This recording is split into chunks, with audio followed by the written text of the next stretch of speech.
what does technology look like in the future? You know, I laugh now because you remember the Jetsons. You're probably too young to remember the Jetsons. It was you're young, old enough to remember the Jetsons. So by now we were supposed to be driving our self-driven cars. We are, but they had some accidents, right? So I think technology is one of those things where we can anticipate that it's going to be this wonderful thing where I can go in and I can just go up to the vending machine and click the little button and say, I'd like brown eyes, blue hair. I mean, not blue hair, not necessarily blue hair, but blue eyes, brown hair, this olive complexion, female. You hit the button, slide your credit card. Maybe one day. I don't know. We'll see. I'm looking forward to it.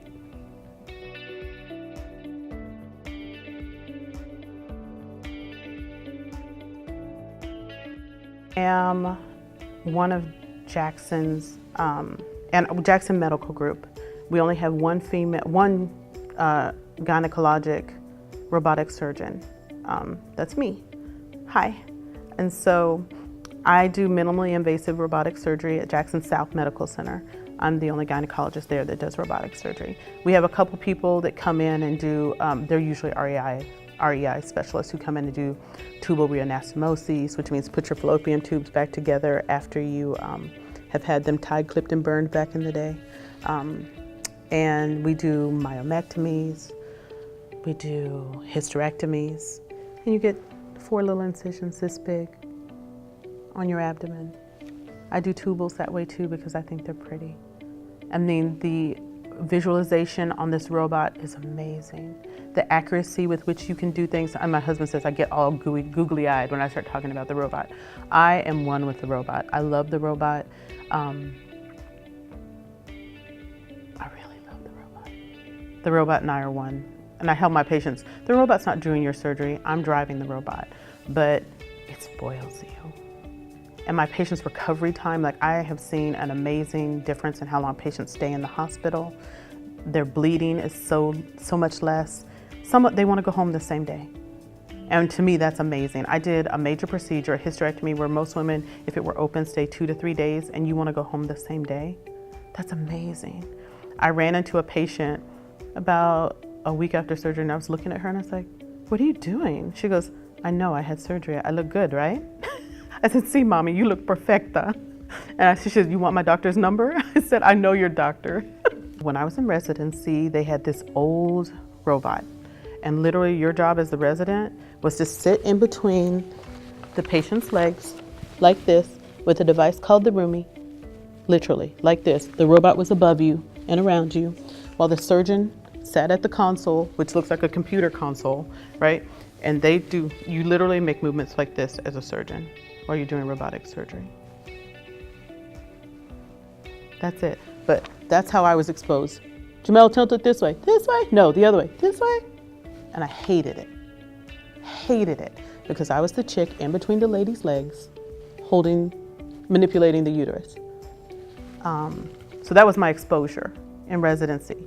2 times I got to sit at the surgical console. It was amazing. So fast forward, later in life, Jackson decides they need a robotic gynecologist. My partner and I looked at each other, rocks, paper, scissors, shoot, right? And because we were like, oh, that's too hard, it takes too long, nobody wants to do that. And I'm glad I won. It was one of the best decisions that was not made for me. Actually, it was one of the best decisions that was not made for me because I absolutely adore it.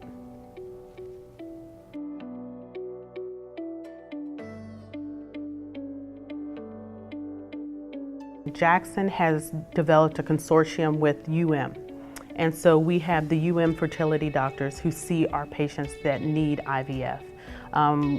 They work very hard to make sure that relationship is beautiful so that when they get them pregnant, they send them right back to me.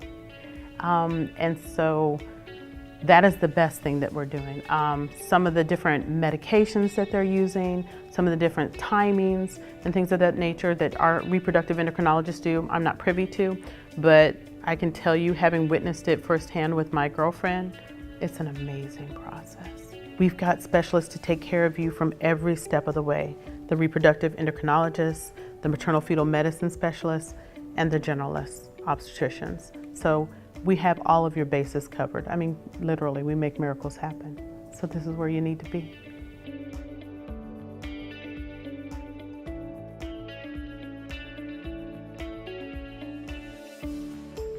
To support someone on their IVF journey, the best thing I can do is give them access to different lawyers, surrogacy lawyers.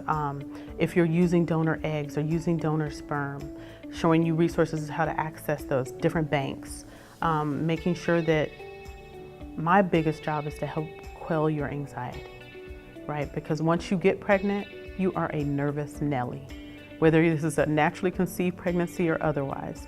And so my goal as your physician is to make sure that I keep you calm enough that you're not stressed out that you miscarry this baby. So my job is to help you keep a normal, healthy, happy pregnancy.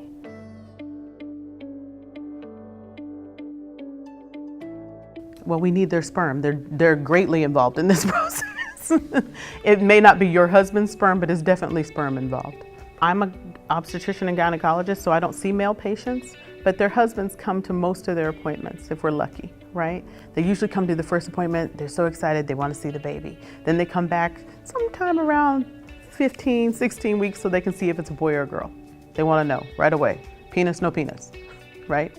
But a lot of times prenatally, what we do with these men is if you've had a hard time conceiving, I need to know if it's male factor or female factor, right? And husbands become very uncomfortable when this chick right here says, do you work outside? Do you wear boxers? Do you wear briefs?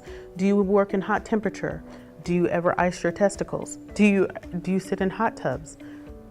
Sometimes it's uncomfortable for them, but these are the questions I ask. Do you work around toxins? So that I can ask them so I can see what their risk factors are for helping the infertility part of this process for this couple.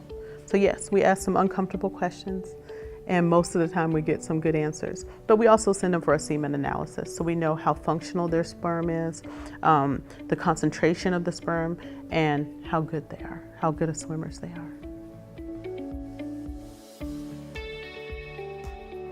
I think my personal advice for someone getting ready to embark on this journey, don't give up, but be realistic, right? At the same time, I don't want your heart to ache for so long that you can't get a baby, either by any other means, surrogacy, adoption. Keep an open mind, because you don't have to physically push a baby out or have me cut it out for it to be your baby. You can adopt a baby or use a surrogate. And there's some other options. Make sure that you keep an open mind.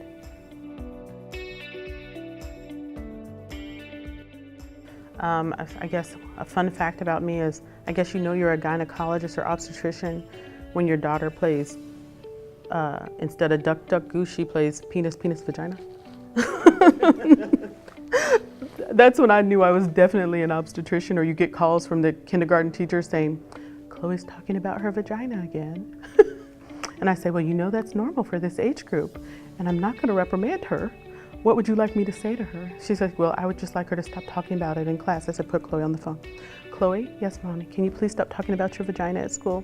Yes, I'm only supposed to talk about it at home and in private. Thank you, baby. That would be appropriate.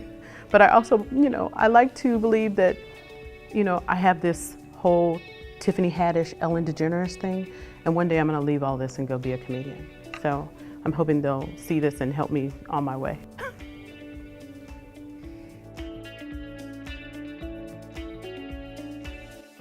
I literally live at Jackson South Medical Center, or at least that's what my husband says. So I'm there 6 days a week, and the second floor of the Deering Medical Building. You can reach us at 305-256-2150. That's the easiest way to find me.